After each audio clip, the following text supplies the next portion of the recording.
Ladies and gentlemen, ರಾಜ್ಯ ಸರ್ಕಾರದ budget ಅಧಿವೇಶನ ಇಂದಿನಿಂದ ಆರಂಭ. ಬಜೆಟ್ ಅಧಿವೇಶನಕ್ಕೂ ಮುಂಚೆಯೇ ರಾಜ್ಯ ಕಾಂಗ್ರೆಸ್ ಸರ್ಕಾರಕ್ಕೆ ದೊಡ್ಡ ಮಟ್ಟದ ಬಂಡಾಯ ಎದುರಿಸುವಂತಹ ಪರಿಸ್ಥಿತಿ ಈಗ ನಿರ್ಮಾಣವಾಗಿದೆ. ಅದರಲ್ಲೂ ಕಾಂಗ್ರೆಸ್ನ ಮೂಲ ಮತದಾರರು, ಕಾಂಗ್ರೆಸ್ನ ವೋಟ್ ಬ್ಯಾಂಕ್ ಅಂತಾನೆ ಕರೆಸಿಕೊಳ್ಳುವಂಥ ದಲಿತ ಮತದಾರರು ಮತ್ತು ದಲಿತ ನಾಯಕರು ಮತ್ತು ನಾಯಕ ಮತದಾರರು ಮತ್ತು ನಾಯಕ ಜನಾಂಗದ ಸಮುದಾಯದ ನಾಯಕರಿಂದ ಒಂದು ರೀತಿಯ ಬಂಡಾಯದ ವಾತಾವರಣ ನಿರ್ಮಾಣವಾಗಿಬಿಟ್ಟಿದೆ. ಸಿದ್ದರಾಮಯ್ಯನವರಿಗೆ ಈ ಕಡೆ ಬಜೆಟ್ ಮಂಡಿಸಬೇಕೋ ಅಥವಾ ಈಗಾಗಲೇ ದಿಢೀರನೆ ಬಂಡಾಯ ಎದ್ದಿರ್ತಕ್ಕಂಥ ದಲಿತ ಮತ್ತು ನಾಯಕರನ್ನ ಸಮುದಾಯದವರನ್ನ ಸಮಾಧಾನ ಮಾಡಬೇಕು ಅನ್ನುವಂಥ ಒಂದು ಟೆನ್ಷನ್ ಈಗ ಶುರುವಾಗ್ಬಿಟ್ಟಿದೆ. ಹಾಗಾದರೆ ಯಾಕೆ ಈ ಬಂಡಾಯ ಶುರುವಾಯಿತು, ಏನಾಗ್ತಾ ಇದೆ, ದಲಿತ ಮತ್ತು ನಾಯಕ ಎರಡು ಸಮುದಾಯದ ಬೇಡಿಕೆ ಏನು ಅನ್ನೋದ್ರ ಕುರಿತಂತೆ ನಾನಿವತ್ತು ನಿಮಗೆ ಹೇಳ್ತೀನಿ. ನೀವು ನೋಡ್ತಾ ಇದ್ದೀರಾ ನೆಲ ಜಲ ಭಾಷೆಗಾಗಿ ಪ್ರಾಮಾಣಿಕ ಪತ್ರಿಕೋದ್ಯಮ ನಿಮ್ಮ ಫೋಕಸ್ ಟಿವಿ. ಇದು ಎಕ್ಸ್ಪ್ಲೈನರ್, ನಾನು ಹಬೀಬ್ ದಂಡಿ.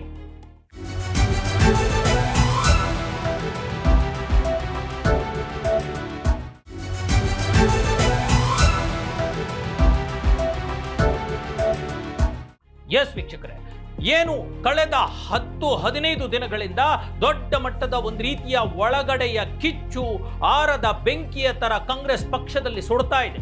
ಅದು ಕುರ್ಚಿ ಕಿತ್ತಾಟಕ್ಕೆ ಸಂಬಂಧಪಟ್ಟಿದ್ದಲ್ಲ. ಅದರಲ್ಲೂ ಕಾಂಗ್ರೆಸ್ ಪಕ್ಷದ ಮೂಲ ವೋಟ್ ಬ್ಯಾಂಕ್, ಬಹಳ ಒಂದು ಬೇಸಿಕ್ ಆಗಿರ್ತಕ್ಕಂಥ ಸನಾತನವಾಗಿ ದಶಕಗಳಿಂದ ನಡೆದು ಬಂದಿರತಕ್ಕಂಥ ದಲಿತ ಮತದಾರರು ಇವತ್ತು ಆಕ್ರೋಶಗೊಂಡಿದ್ದಾರೆ. ಅದರಲ್ಲೂ ದಲಿತ ಎಡಗೈ ಮತದಾರರು ಇನ್ನಷ್ಟು ವ್ಯಗ್ರಗೊಂಡಿದ್ದಾರೆ.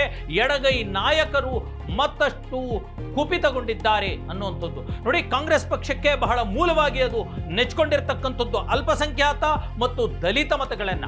ಈ ಹಿಂದೂ ಮತಗಳಿಗೇನಿದ್ದಾವೆ ಅವು ಈ ಕಡೆ JDSಗೂ ಮತ್ತು BJPಗೂ ಮತ್ತೊಂದಷ್ಟು ಕಾಂಗ್ರೆಸ್ಗೂ ಕೂಡ ಹರಿದು ಹಂಚಿ ಹೋಗಿರ್ತಕ್ಕಂಥದ್ದು.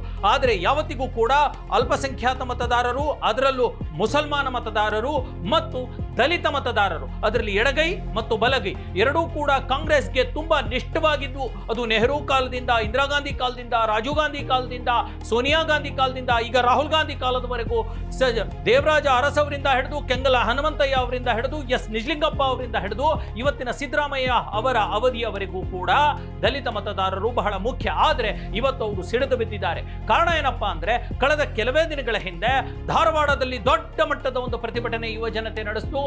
ನಿರುದ್ಯೋಗಿಗಳನ್ನ, ನಮ್ಮನ್ನ ಉದ್ಯೋಗಗಳನ್ನ ಕೊಡಿ, ನಿರುದ್ಯೋಗವನ್ನು ಭರ್ತಿ ಮಾಡಿ ಅನ್ನುವಂಥದ್ದು. ಸುಮಾರು 2,88,000 ಖಾಲಿ ಹುದ್ದೆಗಳಿವೆ, ಭರ್ತಿ ಮಾಡಿ ಅನ್ನುವಂಥದ್ದು. ಅದಕ್ಕೆ ಪೂರಕವಾಗಿ ಸ್ಪಂದಿಸಿದ ರಾಜ್ಯ ಸರ್ಕಾರ, ಅದಕ್ಕೆ ಆ ಪ್ರತಿಭಟನೆಗೆ ಹೆದರಿದ ಮುಖ್ಯಮಂತ್ರಿ ಸಿದ್ದರಾಮಯ್ಯ ರಾಜ್ಯಪಾಲರ ಬಳಿಗೆ ತಮ್ಮ ನಿಯೋಗನೆ ತೆಗೆದುಕೊಂಡು ಹೋಗ್ಬಿಟ್ಟು ಅಲ್ಲಿ ಒಂದು ಅಂಕಿತವನ್ನು ಕೂಡ ಪಡೆದು ಬಂದ್ಬಿಟ್ಟು ಈಗ ಈ ಬಜೆಟ್ನಲ್ಲಿ ಉದ್ಯೋಗಗಳನ್ನ ತೆಗೆದುಕೊಳ್ಳಲಿಕ್ಕೆ ನೋಟಿಫಿಕೇಶನ್ ಜಾರಿ ಮಾಡಲಿಕ್ಕೆ ತಯಾರಾಗಿದ್ದಾರೆ. ಇವತ್ತಿನ ಬಜೆಟ್ನಲ್ಲಿ ಅದು ಘೋಷಣೆ ಕೂಡ ಆಗೋ ಸಾಧ್ಯತೆ ಇದೆ. ಆದರೆ ಸಮಸ್ಯೆ ಉಂಟಾಗಿರ್ತಕ್ಕಂಥದ್ದಿಲ್ಲೇ. ಈಗ ದಲಿತ ಮೀಸಲಾತಿಗೆ ಸಂಬಂಧಪಟ್ಟ ಹಾಗೆ ಒಳ ಮೀಸಲಾತಿಯ ಮಾತುಗಳನ್ನು ಆಡ್ತಾ ಇದ್ದಾರಲ್ವಾ ರಾಜ್ಯ ಸರ್ಕಾರ. ಹಾಗಾಗಿ ಒಳ ಮೀಸಲಾತಿಯ ಗೊಂದಲ ಇನ್ನೂ ಬಗೆಹರಿದಿಲ್ಲ. ಒಂದು ವೇಳೆ ಈ 56,000 ಹುದ್ದೆಗಳಲ್ಲಿ ಏನು ಈ ವರ್ಷ ರಾಜ್ಯ ಸರ್ಕಾರ ತಗೋಬೇಕು ಅಂತ ನಿರ್ಧಾರ ಮಾಡಿದೆಯಲ್ಲ, ಇದರಲ್ಲಿ ತಗೊಂಡಿದ್ದೇ ಆದ್ರೆ ನಮಗೆ ಭಾರಿ ಅನ್ಯಾಯ ಆಗುತ್ತೆ ಅನ್ನುವಂಥ ಮಾತನ್ನ ದಲಿತ ಎಡಗೈ ನಾಯಕರು ರೋಷಾವೇಶದ ಮಾತುಗಳನ್ನು ಆಡ್ತಾ ಇದ್ದಾರೆ. ಅದರಲ್ಲೂ KH ಮುನಿಯಪ್ಪ, ಮಾಜಿ ಕೇಂದ್ರ ಸಚಿವ, ಮಾಜಿ ಸಂಸದ, ಹಾಲಿ ರಾಜ್ಯ ಸಚಿವ, ಪ್ರಭಾವಿ ನಾಯಕ, ಇವರಂತೂ ಉರಿದು ಬೀಳ್ತಾ ಇದ್ದಾರೆ ಸಿದ್ದರಾಮಯ್ಯನವರ ಮೇಲೆ.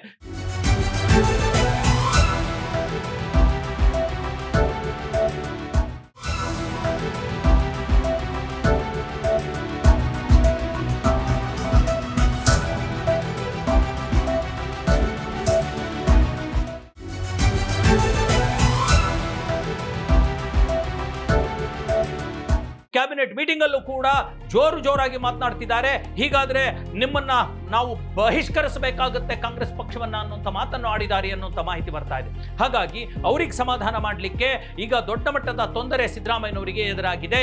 ಈಗಾಗಲೇ ನೋಡಿ, ಹೈದರಾಬಾದ್ ಕರ್ನಾಟಕದ ಮೀಸಲಾತಿ ಕೊಡಬೇಕು, ದಲಿತ ಮೀಸಲಾತಿ ಕೊಡಬೇಕು, ಅದರಲ್ಲಿ ಬಲಗೈ ಮೀಸಲಾತಿ ಹೆಚ್ಚಿದೆ, ಎಡಗೈ ಮೀಸಲಾತಿ ಹೆಚ್ಚಿದೆ. ಅದರಲ್ಲಿ ಒಂದು ಸೂಕ್ಷ್ಮವನ್ನು ಹೇಳ್ತೀನಿ. ಸಿದ್ದರಾಮಯ್ಯನವ್ರ ಜೊತೆ ಗುರುತಿಸಿಕೊಂಡಿರ್ತಕ್ಕಂಥ ದಲಿತ ನಾಯಕರು ಬಹುತೇಕರು ಅವರು ಬಲಗೈಗೆ ಸಂಬಂಧಪಟ್ಟವರು. ಅದು HC ಮಹದೇವಪ್ಪ ಆಗಿರಲಿ, ಪರಮೇಶ್ವರ್ ಆಗಿರಲಿ, ಇವರೆಲ್ಲರೂ ಕೂಡ ದಲಿತ ಬಲಗೈಗೆ ಸಂಬಂಧಪಟ್ಟಿರ್ತಕ್ಕಂಥವ್ರು.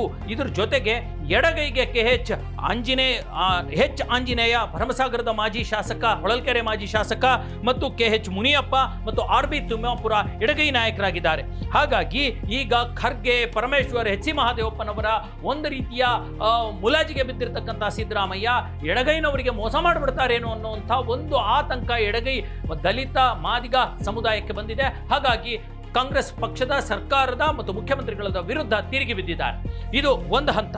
ಇನ್ನೊಂದು ಹಂತ, ಈಗಾಗಲೇ ನಾಯಕ ಸಮುದಾಯ ಇವತ್ತು ಸಿಡಿದು ಬಿದ್ದಿದೆ. ಸ್ವತಃ ನಾಯಕ ಸಮುದಾಯದ ಪ್ರಮುಖ ಮಂತ್ರಿಯಾಗಿರ್ತಕ್ಕಂಥ ಸತೀಶ್ ಜಾರಕಿಹೊಳಿ ಅವರ ಮನೆಗೆ ಘೇರಾವ್ ಮಾಡಿದ್ದಾರೆ. ಬೆಳಗಾವಿಗೆ ಹೋಗಿ ಅಲ್ಲಿ ನೂರಾರು ಜನ ನಾಯಕ ಮತದಾರರು ಅಥವಾ ಸಮುದಾಯದವರು ನಾಯಕ ಜನಾಂಗಕ್ಕೆ ಭಾರಿ ಅನ್ಯಾಯ ಆಗ್ತಾ ಇದೆ, ಕೇವಲ ಕೊಡ್ತಾ ಇರತಕ್ಕಂಥ 7% ಮೀಸಲಾತಿ ಯಾವುದ್ಯಾವುದಕ್ಕೂ ಸಾಲದು, ನಮಗೆ ಉದ್ಯೋಗಗಳಲ್ಲಿ ಕಡಿತ ಆಗ್ತಾ ಇದೆ, ಹಾಗಾಗಿ SC ಲೆವೆಲ್ಗೆ ನಮ್ಮನ್ನು ಕೂಡ STಗೆ ಪರಿಗಣಿಸಿ ಅನ್ನುವಂಥ ಒಂದು ಆಗ್ರಹವನ್ನು ಮಾಡ್ತಾ ಇದ್ದಾರೆ. ಇದ್ರ ಜೊತೆಗೆ ಸಿದ್ದರಾಮಯ್ಯನವರಿಗೆ ST ಅಂದರೆ ನಾಯಕ ಸಮುದಾಯದವರ ಒತ್ತಡ ನುಂಗಲಾರದ ತುತ್ತಾಗಿರ್ತಕ್ಕಂಥದ್ದು ಯಾವುದು ಅಂದರೆ, ಯಾವುದೇ ಕಾರಣಕ್ಕೂ ST ಸಮುದಾಯಕ್ಕೆ ಅಥವಾ ST ರಿಸರ್ವೇಷನ್ಗೆ ಕುರುಬರನ್ನ ಸೇರಿಸೋ ಹಾಗಿಲ್ಲ ಅನ್ನುವಂಥ ಒತ್ತಾಯ ಕೂಡ ಮಾಡ್ತಾ ಇದ್ದಾರೆ. ಹಾಗಾಗಿ ಈ ಎರಡೂ ಒಂದು ಸಮುದಾಯದವರು ಕಾಂಗ್ರೆಸ್ ಪಕ್ಷದ ಮೂಲ ಮತದಾರರು ಈಗ ಇವರೇ ತಿರುಗಿ ಬಿದ್ದಿರೋದ್ರಿಂದ, ಇದರ ನಾಯಕರೇ ಅಸಮಾಧಾನಗೊಂಡಿರೋದ್ರಿಂದ ಸಿದ್ದರಾಮಯ್ಯನವರಿಗೆ ನುಂಗಲಾರದ ತುತ್ತಾಗಿ ಪರಿಣಮಿಸಿದೆ ಈ ಒಂದು ಘಟನೆ. ಇತ್ತ ಕಡೆ ಬಜೆಟ್ ಮಂಡಿಸುವಂಥ ಟೆನ್ಷನ್, ಅತ್ತ ಕಡೆ ಈ ಎರಡೂ ಸಮುದಾಯಗಳನ್ನ ವೋಟ್ ಬ್ಯಾಂಕ್ ಅನ್ನ ಸಮಾಧಾನ ಪಡಿಸುವಂಥ ಟೆನ್ಷನ್. ಈಗಾಗಲೇ ಸಿದ್ದರಾಮಯ್ಯನವರು ಒಂದು ಎಡವಟ್ಟನ್ನ ಕಳೆದ 2017-18ರಲ್ಲಿ ಮಾಡಿದ್ರು. ಏನ್ ಗೊತ್ತಾ, ಲಿಂಗಾಯತ ಸಮುದಾಯವನ್ನ ಒಂದು ವೀರಶೈವ ಮತ್ತು ಲಿಂಗಾಯತ ಅನ್ನುವಂಥ ಒಂದು ವಿಚಾರವನ್ನ ತೆಗೆದುಕೊಂಡು ಹೋಗಿ ಕಾಂಗ್ರೆಸ್ ಪಕ್ಷಕ್ಕೆ ದೊಡ್ಡ ಪಾಠ ಸಿಕ್ಕಿತ್ತು. ಈ ಬಾರಿಯೂ ಕೂಡ ಅದು ದಲಿತ ಎಡಗೈ ಸಮುದಾಯವನ್ನ ಕಳೆದುಕೊಳ್ಳುತ್ತಾ, ನಾಯಕ ಸಮುದಾಯದ ಸಪೋರ್ಟ್ ಅನ್ನ ಕಳೆದುಕೊಳ್ಳುತ್ತಾ ಅನ್ನುವಂಥದ್ದು ಸಾಬೀತಾಗಬೇಕಾಗಿದೆ. ಹಾಗಾಗಿ ಒಂದು ರೀತಿ ಸಿದ್ದರಾಮಯ್ಯನವರಿಗೆ ದೊಡ್ಡ ಸಂಕಷ್ಟ ಎದುರಾಗಿದೆ. ವೀಕ್ಷಕರೇ, ಇದಾಗಿತ್ತು ಇವತ್ತಿನ ಎಕ್ಸ್ಪ್ಲೇನರ್. ಹೇಗೆ ಸಿದ್ದರಾಮಯ್ಯ ಈ ಒಂದು ದಲಿತ ಮತ್ತು ನಾಯಕ ಬಂಡಾಯವನ್ನ ಹ್ಯಾಂಡಲ್ ಮಾಡ್ತಾರೆ ಮತ್ತು ಹೇಗೆ ಅವರನ್ನ ಸಮಾಧಾನ ಮಾಡ್ತಾರೆ, ಹೇಗೆ ಅವರನ್ನ ಕಾಂಗ್ರೆಸ್ ಪಕ್ಷದ ಮತದಾರರನ್ನಾಗಿಯೇ ಉಳಿಸ್ಕೊಳ್ತಾರೆ ಅನ್ನುವಂಥದ್ದು ಮುಂದಿನ ದಿನಗಳಲ್ಲಿ ಸಾಬೀತಾಗಲಿದೆ. ಇದು ಇವತ್ತಿನ ಎಕ್ಸ್ಪ್ಲೇನರ್. ಮುಂದಿನ ಮತ್ತೊಂದು ವಿಚಾರದೊಂದಿಗೆ ನಿಮ್ಮ ಮುಂದೆ ಬರ್ತೀನಿ. ಅಲ್ಲಿವರೆಗೂ ನೋಡ್ತಾ ಇರಿ ಫೋಕಸ್ ಟಿವಿ.